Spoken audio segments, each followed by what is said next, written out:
आज हम आपको एक ऐसे धार्मिक नगर के बारे में बताने जा रहे हैं जिसका संबंध सीधे रामायण से है। ये वही स्थान है जहां वाल्मीकि जी ने रामायण लिखी और लवकुश का जन्म हुआ था। यहाँ पर माता सीता की रसोई भी मौजूद है और इसी स्थान पर सीता माता धरती में समा गई थी। इतना ही नहीं, ब्रह्मा जी ने यहीं पर सृष्टि की रचना की। साथियों, ये कोई मनगढ़ंत बातें नहीं हैं, बल्कि इनके पुख्ता सबूत भी यहाँ पर मौजूद हैं। तो चलिए जानते हैं कि आखिर ये रहस्यमय स्थान कौन सा है और ये कहाँ स्थित है। इस दौरान हम आपको बताएंगे कि माता सीता ने धरती में समाने का निर्णय क्यों लिया था और पाताल लोक जाने का रास्ता कहाँ मौजूद है। बिठुर उत्तर प्रदेश के कानपुर शहर से महज 25 किलोमीटर की दूरी पर स्थित बिठुर अपने पौराणिक और प्राचीन इतिहास के लिए प्रसिद्ध है। बिठुर वही स्थान है जहां वाल्मीकि आश्रम है। मान्यता है कि ऋषि वाल्मीकि ने इसी आश्रम में रामायण की रचना की थी। देवी सीता ने अपने देश निष्कासन के समय वाल्मीकि आश्रम में शरण ली और यहीं पर लवकुश का जन्म हुआ था। लवकुश ने इसी स्थान पर वाल्मीकि जी से शिक्षा प्राप्त की थी। राम जानकी मंदिर में लवकुश के बाण आज भी रखे हुए हैं। लवकुश यहीं पर मां गंगा में स्नान करते थे और यहीं पर उन्होंने बाण चलाना, घुड़सवारी आदि भी सीखी थी। इसी स्थान पर सीता रसोई भी है और साथ ही उस समय इस्तेमाल किए गए बर्तन भी सीता रसोई में मौजूद हैं। बताते हैं कि इस रसोई में सीता मैया भोजन पकाया करती थी।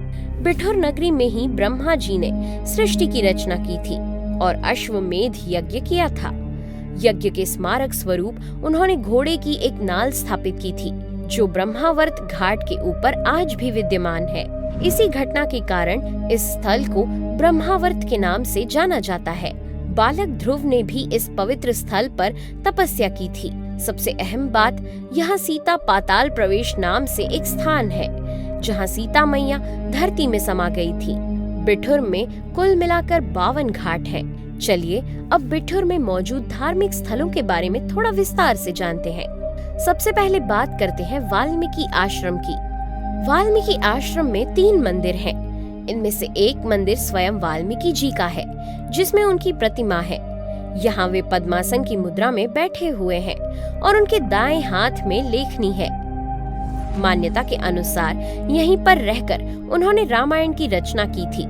उनके पास ही भगवान विष्णु की मूर्ति स्थापित है, जहाँ भगवान विष्णु शंख, चक्र, गदा और पद्म धारण किए हुई मुद्रा में है। ये आश्रम काफी ऊंचाई पर बना हुआ है, इसलिए यहाँ तक पहुँचने के लिए सीढ़ियाँ बनाई गई हैं। इन सीढ़ियों को स्वर्ग जाने की सीढ़ी कहा जाता है। बताया जाता है कि इस आश्रम की आखिरी सीढ़ी से पूरे बिठुर का सुंदर नजारा देखा जा सकता है। रामायण के मुताबिक जब भगवान श्री राम ने सीता जी का त्याग किया तो वो भी यहीं रहने लगी थी। इस आश्रम में सीता ने लवकुश नामक 2 पुत्रों को जन्म दिया था। इसके पास ही सीता की रसोई भी है, जिसके पास स्वर्ग की सीढ़ियाँ बनी हुई है, जिसमें 65 सीढ़ियाँ और 7 फेरे बने हुए हैं। पहले यहाँ दीपक जलाकर रखे जाते थे, जिन्हें दीप मालिका भी कहा जाता है। इस स्थल पर नीचे श्री लवकुश जन्म स्थल मंदिर भी है, जहाँ मैया सीता की प्रतिमा, लवकुश जन्मभूमि श्री दक्षिण मुखी हनुमान प्रतिमा स्थापित है। ये वही स्थल है जहाँ पर लवकुश ने श्री राम के अश्वमेध यज्ञ के घोड़े को पकड़ा था और हनुमान जी को बंदी बनाया था। ब्रह्मावर्त घाट। ब्रह्मावर्त घाट गंगा नदी के किनारे कन्नौज रोड पर स्थित है। पौराणिक कथाओं के अनुसार भगवान ब्रह्मा ने अपने निवास स्थान के रूप में बिठुर को चुना था और यहीं पर उन्होंने मानव जाति का सृजन किया था। ये भी बताते हैं कि ब्रह्मा जी ने यहाँ एक शिवलिंग स्थापित किया था, जिसे ब्रह्मेश्वर महादेव के नाम से जाना जाता है। ब्रह्मा खूंटी। ऐसा माना जाता है कि बिठुर में गंगा नदी के किनारे स्थित ब्रह्मा खूंटी ही संपूर्ण विश्व का केंद्र बिंदु है। ये भी मान्यता है कि ब्रह्मा जी ने बिठुर में इसी स्थान पर बैठकर सृष्टि की रचना की थी। उन्होंने इसी स्थान पर 99 यज्ञ किए थे, जिसके बाद राजा मुनि की उत्पत्ति हुई थी। उनका आधा शरीर पुरुष और आधा स्त्री का था। ब्रह्मा जी ने स्त्री को अलग कर रानी शकुंतला नाम दिया था और फिर उन्हें सृष्टि की रचना का आदेश दिया। ये भी कहते हैं कि यज्ञ खत्म होने के बाद जैसे ही ब्रह्मा जी जाने लगे तो उनके दाहिने पैर की खड़ाऊ धरती में धंस गई। खड़ाऊ पाताल में चला गया था, लेकिन अंगूठे और उंगली के बीच मौजूद कील धरती के ऊपर रह गई। तब से इस स्थान का नाम ब्रह्मा खूंटी पड़ा। सीता पाताल प्रवेश या सीता कुंड। बिठुर वही स्थान है जहाँ माता सीता धरती में समा गई थी। बताते हैं कि हनुमान जी और लक्ष्मण जी को खोजते खोजते भगवान राम स्वयं युद्ध के लिए यहाँ पहुँच गए थे। युद्ध के दौरान ही भगवान राम को पता चला था कि जिन लवकुश से वे युद्ध कर रहे हैं वो दोनों उनके ही पुत्र हैं। इसके बाद माता सीता से भगवान राम की मुलाकात भी यहीं पर हुई थी। पौराणिक कथा के अनुसार जब राम जी ने माता सीता को स्पर्श करने की कोशिश की तो वे धरती में समा गईं। ये स्थान आज भी मौजूद है, जिसे सीता कुंड या पाताल प्रवेश भी कहते हैं। कहते हैं कि पाताल लोक का रास्ता यहीं से जाता है। यहाँ एक कुआं भी है, जिसे लेकर मान्यता है कि सीता माता इस कुएं के पानी का इस्तेमाल करती थी। ये पवित्र कुआं आज भी मौजूद है। आश्चर्य की बात है कि प्राचीन काल के इस कुएं का पानी आज भी नहीं सूखा। इसके अलावा लवकुश जिस पेड़ के नीचे शिक्षा लिया करते थे वो भी यहाँ मौजूद है। अब हम आपको बताते हैं कि माता सीता के धरती में समाने के पीछे क्या कारण था। सीता माता के धरती में समाने की वजह। गुरु वाल्मीकि के आदेशानुसार लवकुश अयोध्या के लिए रवाना हो गए और वहाँ पहुंचकर उन्होंने सभी को रामायण कथा सुनाई। अंत में उन्होंने राज दरबार में ये भी बताया कि वो भगवान श्री राम और माता सीता के पुत्र हैं। इस बात को सुनकर अयोध्या की प्रजा आश्चर्यचकित रह गई और उन्होंने इस पर सवाल उठाए। जब ये खबर श्री राम ने सुनी तो उन्होंने लोकमत को ध्यान में रखकर अपनी धर्मपत्नी सीता जी को दरबार में आने को कहा और इस बात का प्रमाण देते हुए अपनी शुद्धता की शपथ लेने का आदेश दिया। वहीं जब माता सीता ने ये संदेश सुना तो उनका मन बहुत दुखी हुआ।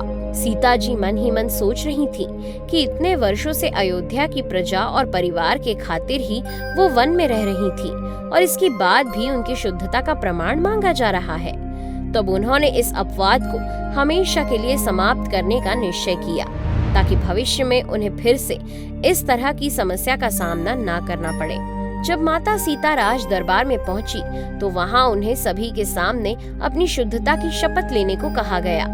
ये सुनकर माता सीता ने सभी के सामने शपथ ली कि अगर उन्होंने मन, वचन और कर्म से केवल भगवान श्री राम की ही आराधना की है और उन्हें ही अपना पति माना है तो इसी समय ये धरती फट जाए और वो उसमें समा जाए। माता सीता के इतना कहते ही एक जोरदार गर्जना हुई और धरती फटकर 2 हिस्सों में बंट गई।